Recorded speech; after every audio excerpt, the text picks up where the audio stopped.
Assalamualaikum warahmatullahi wabarakatuh. Ya, pada kesempatan kali ini saya akan melanjutkan materi dari manajemen keuangan internasional, di mana teman-teman pada kesempatan kali ini akan belajar tentang peramalan nilai tukar. Peramalan nilai tukar ini per poinnya saya rangkum dari buku yang sudah saya share ya di pertemuan 9 kemarin. Terus ini disusun oleh saya sendiri, Realin Heningkaratri, SEMM. Oke, untuk peramalan nilai tukar teman-teman biar tahu, gimana caranya ngeramal nilai tukar itu ada 4 tekniknya ya. Yang pertama yaitu peramalan teknis, lalu yang kedua peramalan fundamental, yang ketiga yaitu peramalan berbasis, pasar, dan yang keempat adalah peramalan campuran. Oke, yang pertama saya akan menjelaskan tentang teknik peramalan teknis, di mana di sini melibatkan pemakaian data-data historis atau nilai tukar historis untuk memprediksi nilai tukar di masa depan.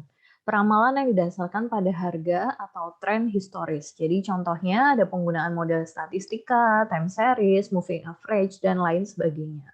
Jadi di sini untuk peramalan teknis itu yang digunakan adalah data-data historis. Jadi kayak data-data time series ya, data-data tahun sebelumnya, misalkan 10 tahun yang lalu gitu dipakai untuk meramalkan di tahun yang ke-11. Itu kan berarti menggunakan data-data time series.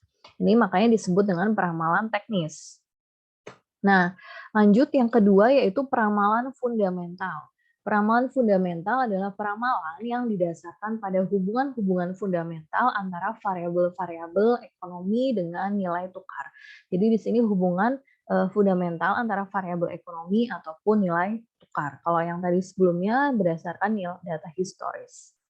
Contohnya nih teman-teman, inflasi yang tinggi di suatu negara dapat membuat valuta negara tersebut mengalami depresiasi.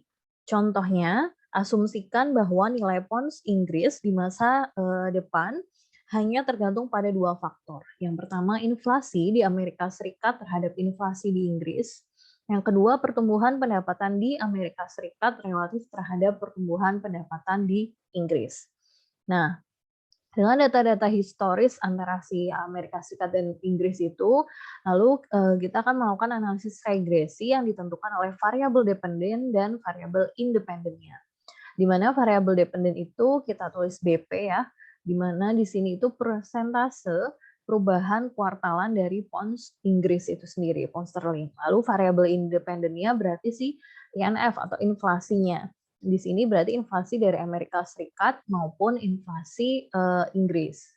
Nah, kalau terus variabel independennya juga ada income ya, pertumbuhan growth-nya, pertumbuhan pendapatannya atau growth income Amerika Serikat dengan growth income Inggris. Nah, maka persamaan regresinya ini ya rumusnya teman-teman BP sama dengan ini teman-teman bisa lihat sendiri di mana B0 yaitu konstantanya ditambah B1 yaitu mengukur insensitivitas dari BP terhadap perubahan dalam inflasi. Lalu B2 berarti mengukur sensitivitas dari si BP dari variabel dependen itu terhadap perubahan income. Lalu di sini error. Ditambah dengan error. Ini rumus regresinya. Nanti kalau misalnya di soal ada, teman-teman bisa lihat latihan soalnya di buku, nanti tinggal dimasukkan aja untuk persamaan regresinya. Nanti jadi ketemu berapa persentase perubahan kuartalan dari pounds Inggris. Seperti itu. Nah, untuk ke peramalan fundamental sendiri ada keterbatasannya, teman-teman, di mana keterbatasannya di sini berarti tidak pastinya waktu dari dampak yang diperkirakan akan muncul. Jadi nggak pasti nih dampaknya itu kapan gitu kan. Eh, Terus yang kedua diperlukan prediksi bagi faktor-faktor yang memiliki dampak langsung. Jadi di sini faktor-faktornya itu kan mesti yang memiliki dampak-dampak. Nah, ini kita belum tahu, jadi kita harus bisa memprediksinya. Terus yang ketiga, berubahnya sensitivitas pergerakan falas atau valuta asing atas setiap faktor setiap saat. Jadi ini dengan menggunakan peramalan fundamental, tentu ada pergerakan valuta asing ya, seperti itu. Oke, tadi udah dua tekniknya. Nah, sekarang teknik yang ketiga yaitu peramalan berbasis pasar. Peramalan berbasis pasar di sini didasarkan pada kurs spot maupun kurs forward. Mungkin teman-teman di sini udah pada tahu ya, udah kita pelajarin di manajemen keuangan. Nah, kurs spot dan kurs forward. Sini pemakaian nilai tukar yang ada di pasar seperti kurs spot ataupun kurs forward untuk meramalkan kurs spot di masa depan. Jadi, penggunaan peramalan berbasis pasar ini dengan kurs, di mana kurs spot yang diskon dan kurs forward berarti untuk yang ini ya, selanjutnya maka akan meramalkan kurs spot di masa depan. Nah, pemakaian kurs spot ya teman-teman di sini diasumsikan bahwa pound sterling akan mengalami apresiasi terhadap dolar Amerika Serikat dalam beberapa waktu ke depan. Hal ini akan mendorong spekulan untuk membeli pound sterling pada hari ini karena kan mengalami apresiasi pound sterlingnya, apa namanya, nanti akan naik gitu kan. Jadinya si si spekulan akan membeli pound sterling pada hari ini juga, dan pembelian-pembelian ini akan mendorong nilai pound sterling naik karena pada berebut saat pound sterling itu harganya murah. Nah, tentu otomatis pound sterling nanti dampaknya akan naik kayak gitu. Sebaliknya, jika pound sterling diperkirakan akan mengalami defisit terhadap dolar Amerika Serikat, para spekulan akan menjual pound sterling dengan segera dengan harapan untuk membeli pound sterling kembali setelah nilainya turun, karena yang defisit kan otomatis nilainya tinggi, jadi otomatis dijual nih, dan nanti harapannya bisa beli lagi falas pound sterling pada nilainya saat murah atau turun. Tindakan ini akan mendorong pound sterling menjadi terdepresiasi. Jadi berkebalikan ya teman-teman, kalau apresiasi berarti nanti akan mendorong nilai pound sterling naik, tapi kalau defisit berarti akan mendorong pound sterling itu akan menjadi depresiasi. Kurs spot untuk peramalan mencerminkan ekspektasi pasar kurs spot ke depannya. Jadi kalau pemakaian kurs spot ini tentu negaranya atau Inggris itu ya di sini dapat melihat atau dapat mencerminkan nanti apa yang didapat pada masa yang akan datang, seperti itu. Jadi dia sudah bisa memperkirakan pasarnya, harga pasarnya. Nah, kalau untuk pemakaian kurs forward sendiri, misalkan ya, ini teman-teman contohnya, kurs forward untuk 30 hari pound Inggrisnya itu senilai 1,40 dolar. Ekspektasinya umum para spekulan adalah nilai kurs spot di masa depan akan menjadi 1,45.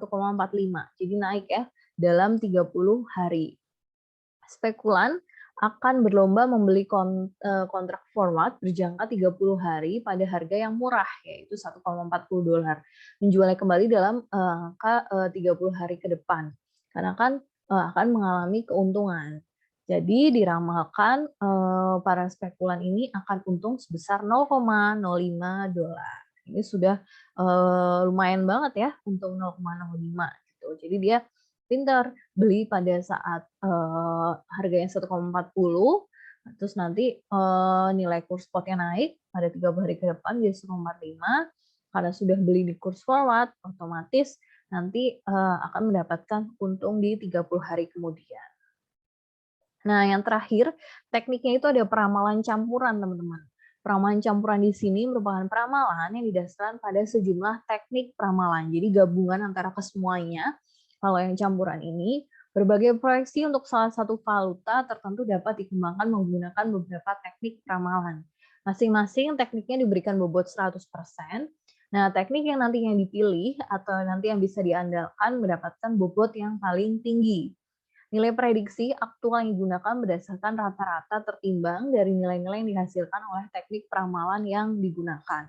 Jadi di sini campuran tuh berarti teknik semua keseluruhan. Jadi misalkan teknik yang tadi teknik yang teknis, terus fundamental, terus yang kurs spot dan kurs forward. Nah, itu dijadikan satu, kira-kira masing-masing negara itu yang berpeluang untuk mengalami keuntungan tuh yang mana kayak gitu. Setelah itu akan diprediksi dari rata-rata tertimbangnya. Berarti yang akan dihasilkan dari si teknik peramalan yang baik gitu ya, di antara teknik-teknik masing-masing itu, masing-masing tekniknya, seperti itu.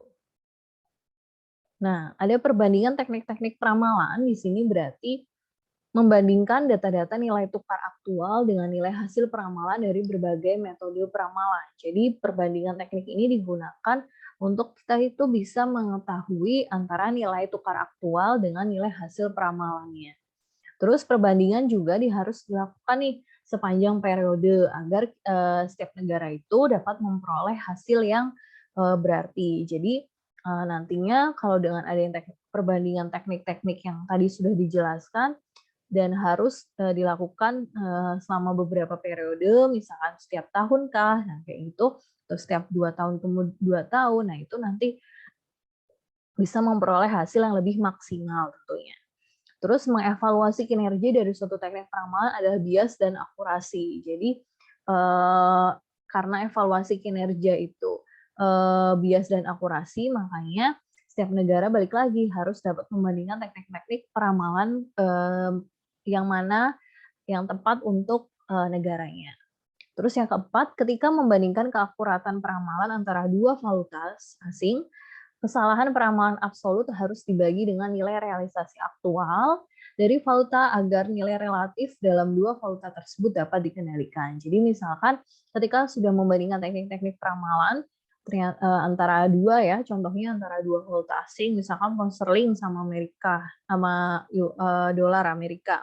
Nah ini ternyata ada kesalahan peramalan nih, kesalahan peramalan absolut. Nah itu biar tahu yang aktual itu yang mana, berarti dibagi dengan nilai realisasi aktual dari valuta agar nilai relatif tersebut bisa dikendalikan. Jadi nggak yang jomplang banget, pound sterlingnya nanti naik banget, terus dolar US-nya benar-benar rendah gitu kan. Jadi jangan sampai ada sangat jauh ketimpangannya kayak gitu.